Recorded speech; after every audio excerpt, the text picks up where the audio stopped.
వెంకటాచల క్షేత్రమునకు అత్యంత మహాత్ములైనటువంటి ఇద్దరి యొక్క స్పర్శ ఉంది రెండు వైపుల నుంచి. ఒకటి శుకబ్రహ్మ, ఒకటి అగస్త్యుడు. ఇద్దరే. అసలు శంకరాచార్యుల వారు బ్రహ్మసూత్ర భాష్యం చేస్తూ ఓ మాట అంటారు, లోకంలో కర్మ అనుభవించడానికి అని పుట్టని వాళ్ళు ఎవరైనా ఉంటే ఇద్దరే. ఒకరు శుకుడు, రెండు వామదేవుడు. వాళ్ళిద్దరూ జన్మతః జ్ఞానులు.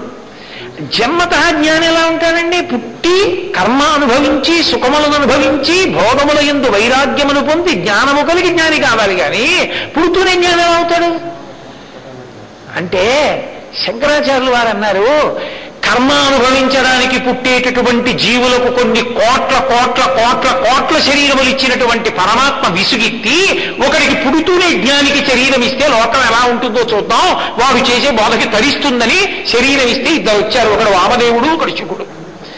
అంతటి మహాత్ములు వాళ్ళిద్దరు.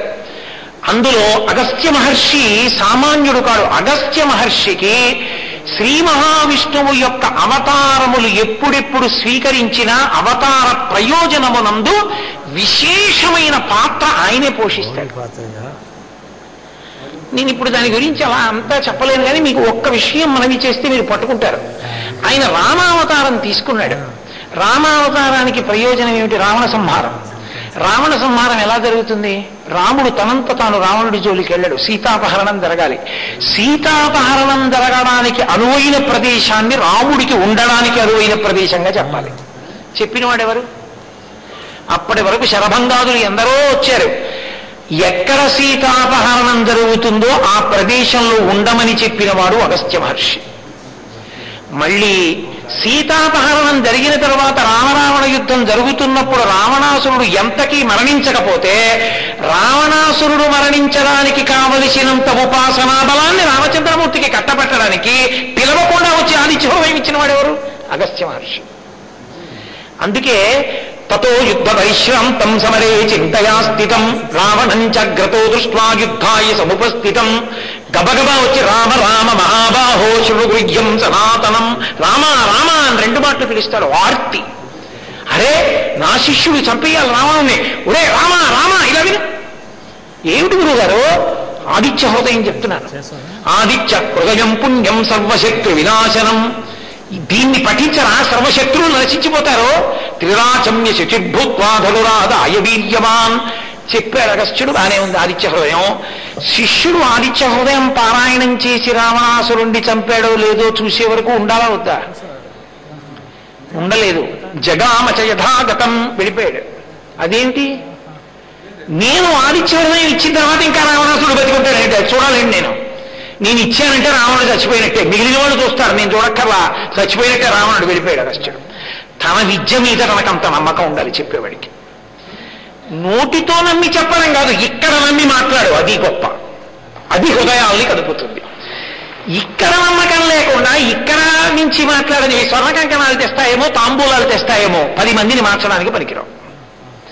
కాబట్టి మహానుభావుడైనటువంటి అగస్త్య మహర్షి రావణ సంహారంలో రామచంద్రమూర్తికి అంత దగ్గరగా ఉంటారు.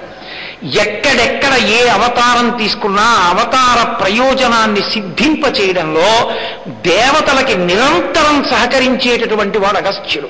అసలు అగస్త్యుడు లాంటి వ్యక్తి ఉంటాడు. అందుకే మూకశంకరులు స్తోత్రం చేస్తూ కామాక్షి వీక్షణ విజృంభణ కుంభజన్మ అంటారు.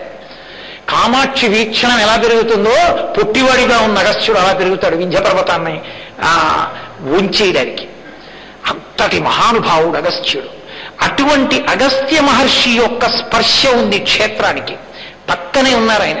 అగస్త్యేశ్వర స్వామిని శివలింగ ప్రతిష్ఠ చేసి ఆయన ఇక్కడ చాలా కాలం ఉండి పూజ చేశారు.